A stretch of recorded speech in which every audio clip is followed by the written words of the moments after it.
Estamos de volta hoje discutindo os rumos das relações de trabalho no Brasil. Aqui com a gente o vereador Toninho Vespoli, do PSOL, o professor de Economia da PUC de São Paulo, Leonardo Trevisan, e o jornalista da Repórter Brasil, Carlos Juliano Barros, que é diretor de um documentário sobre o assunto. Queria apontar, tocar numa questão agora, que é essa decisão do STJ, que decidiu aí que os motoristas de aplicativos não têm vínculo empregatício com empresas sob o argumento de que não há horário fixo nem relação de hierarquia, entre empresa e motoristas, né? A partir da avaliação dos senhores, quais são as implicações daqui para frente diante dessa medida? Eu acho que é importante fazer algumas considerações a respeito dessa decisão, até para esclarecer alguns pontos importantes. Essa decisão, na verdade, ela foi tomada porque o STJ ele foi chamado a se posicionar para dirimir uma dúvida sobre qual justiça deveria se pronunciar sobre um caso de um motorista que cobrava uma indenização, né, de um aplicativo pelo fato de ter sido desligado desse aplicativo, né? Então, na verdade, o motorista originalmente ele não estava discutindo se havia ou não um vínculo empregatício entre ele e o aplicativo. Ele estava, na verdade, cobrando uma indenização por ter sido desligado, na opinião dele, injustamente. E aí o STJ ele acabou dizendo que era a justiça comum que deveria se posicionar sobre o assunto e, né, na avaliação aí de alguns procuradores do Ministério Público, enfim, alguns estudiosos do tema, também avançou o sinal dizendo que não haveria vínculo empregatício, mas, na verdade, e é importante deixar claro isso, só a Justiça do Trabalho é que tem poder, né, e competência para determinar se existe ou não um vínculo empregatício. E agora, sobre esse tema especificamente, eu acho que essa é uma das questões mais candentes, né, no mundo do trabalho atualmente. Em várias partes do mundo, né, e não só aqui no Brasil, essa discussão está sendo feita. Em Nova York, por exemplo, foi garantido um piso mínimo aos trabalhadores de aplicativo.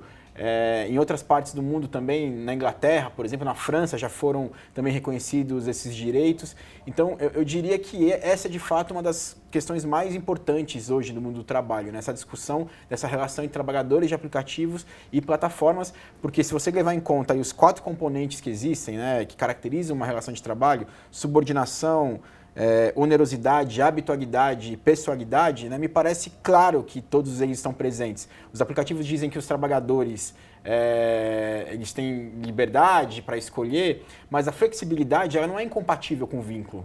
Né? Enfim, o home office está aí para provar isso, né? Você pode trabalhar da sua casa e você continua sendo empregado da empresa, né? A empresa não está lá no dia a dia, na sua casa, para fiscalizar como você está trabalhando. Sim. Até porque ela tem outras maneiras de fazer isso.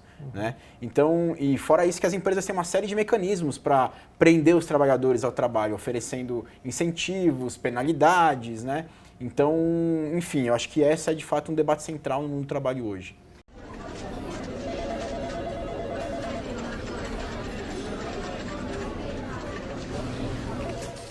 Eu acho que né, a discussão que né, ele acabou colocando, a gente entende que isso é uma questão mundial. Né?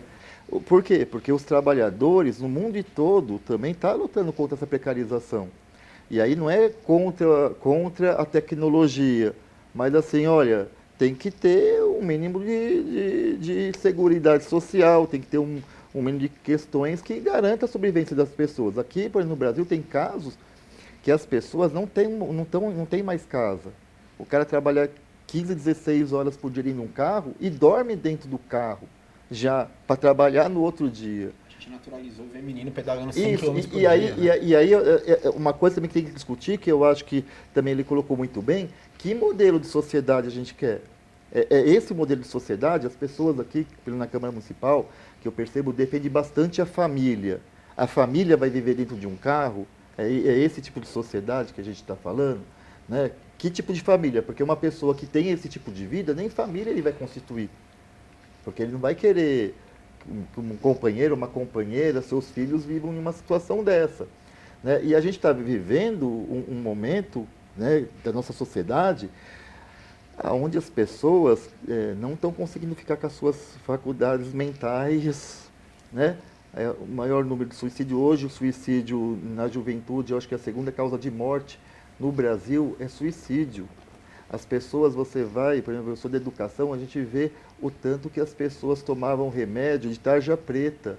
e cada vez mais você vai intensificando um modelo de vida totalmente excludente, onde as pessoas se sentem simplesmente uma engrenagem de uma peça, que é a relação humana, né? A gente vai cada vez mais, e isso quando as pessoas fazem um debate aqui sobre a questão dos policiais, da violência policial, eu falo que o policial é um trabalhador e ele é desumanizado o tempo todo em suas formações e tudo mais. Então a gente está tendo uma sociedade que a gente, todo momento, nós estamos desumanizando ela. Desumanizando ela, aquela relação ao próximo, desumanizando ela com relação à natureza, desumanizando em questão de tudo. Eu vejo gente, por exemplo, né, a fumaça lá da Amazônia chegou até aqui e gente chegando para mim achando isso natural. Quer dizer, a tal desumanização está tão grande que as pessoas passam a aceitar e achar com uma naturalidade tudo isso. Não é natural. Qual que é a tendência? Já há uma luz no horizonte aí, Carlos, professor? A tendência é que a gente tenha um desfecho nos moldes do que está sendo discutido na Califórnia. O que se imagina? O que pode ser? Olha, uma discussão bastante bem colocada, não é? É que quando você uberiza as relações sociais e o trabalho dessa forma, os salários despencam, né? Todos. Né? Todos os salários estão recuando. Se você olhar no mundo, você vai ver uma situação bastante simples, não precisa ser economista para entender. Né? Quando os salários caem, as pessoas não conseguem comprar. Como as pessoas não conseguem comprar, os preços também caem. Nós não temos inflação no mundo. Né? A inflação recuou. O recuo da inflação é só um sinal de que nós estamos com uma baixa produtividade, e baixa produtividade que provoca baixos salários. Esta situação vai exigir uma mudança, inclusive na relação que nós temos com a tecnologia. Isto será mais ou menos inevitável. Ou então nós vamos nos acostumar com um mundo estagnado, com um mundo mais ou menos parado. Não é isso que nenhum de nós quer.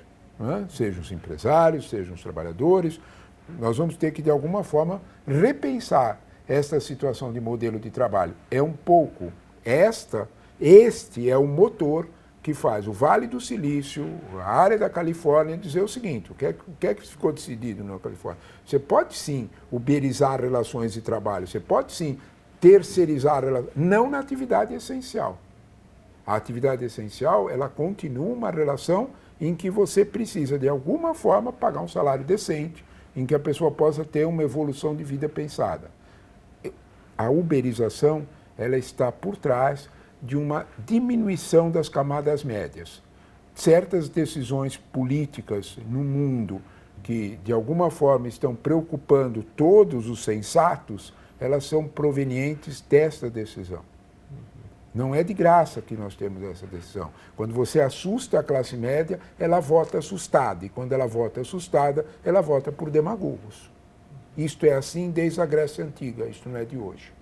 Esse processo nos faz um pouco a pensar que talvez o X da história seja nós retomarmos uma nova discussão sobre quais são as relações de trabalho no mundo hoje. Perfeito, professor. Deixa eu passar para o Carlos, então. Inclusive, tem algum desfecho no seu documentário em relação a essa questão? Não, Carlos? O documentário, na verdade, ele apenas joga luz sobre essa discussão, traz alguns elementos, mas ele não aponta nenhum caminho, né? Acho que o tema, ainda aqui no Brasil, está bastante incipiente, como eu disse, e acho que vem ganhando notoriedade, né, nos últimos tempos.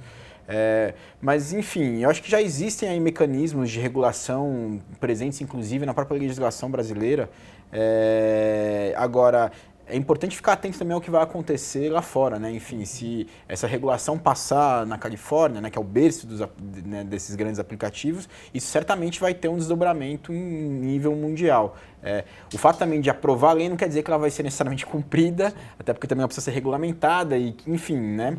Agora, eu estou totalmente de acordo com o professor, assim, a gente percebe um esvaziamento, né, das classes médias, uma estagnação de renda, né? Enfim, a gente está vivendo um mundo... E é no mundo todo. No mundo inteiro, né? Assim, o maior sinal disso são a presença em cada vez mais países de juros negativos. Exato. Juro negativo significa o seguinte, você pega o teu dinheiro, empresta para o banco, daqui a um ano você vai buscar e está contente porque ele está protegido lá e você recebe menos, ele não te pagou nada para te ter. Ao contrário, você pôs 10 mil e tira 9.900. Nos Estados Unidos, a renda nos últimos 40 anos estagnou completamente, né? Assim, Esse é o ponto. Quando nós olharmos para ele, nós temos que olhar para as relações de trabalho. Não sei se você falou o nome do documentário. Então, o documentário ele se chama Gig, a uberização do trabalho, e o site do filme é reporterbrasil.org.br/gig, né? GIG.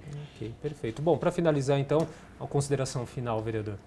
Eu acho que esse tema é muito relevante, né? Como já foi falado aqui, eu acho que ainda no Brasil a gente está começando a engatinhar um pouco nessa discussão, né? Eu sempre coloco assim, apesar disso estar acontecendo no mundo, tem aspectos no Brasil que é totalmente diferenciado do que no mundo, né? Porque tem a nossa uma cultura e que uma série de relações que influencia especificidades no Brasil.